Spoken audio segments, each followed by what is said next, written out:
selama beberapa tahun ya inilah Pak, selama kami yang paling parah inilah. Banjir lumpur ini.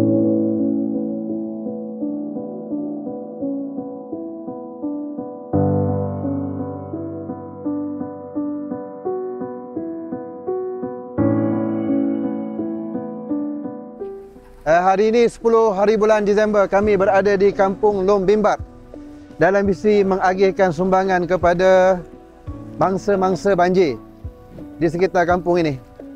Di area ini kita mengagihkan kepada 50 buah keluarga dan ini adalah sebahagian penerima-penerima sumbangan yang akan menerima sumbangan berupa beras, keperluan harian, keperluan untuk solat, higien dan sedikit wang ringgit, lebih kurang 150,000 setiap satu keluarga rupiah. Dan baru tadi kita dimaklumkan Aceh mengalami gempa bumi 4.6. Jadi di sini kita bersama dengan 50 keluarga ibu-ibu yang mana di kawasan ini dimaklumkan 5 hari baru air surut dan sekarang dah 2 minggu lebih. Maksudnya kalau boleh tengok lumpur-lumpur ni masih ada lah.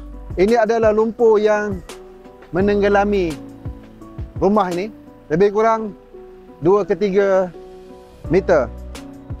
Penghormatan kepada tim dari Malaysia, juga tim dari Banda Aceh yang sudah sampai kemari untuk sedikit menyumbangkan hartanya untuk warga masyarakat Luang Bimba.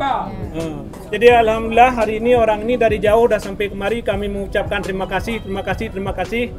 Kami warga Luang Bimba ini besar kali mengucapkan terima kasih. Dan mohon maaf mungkin ada kasar ada apa ini, mohon maaf. Teruskan bersama Muslim Camp Malaysia, bantuan kemanusiaan merentasi sempadan.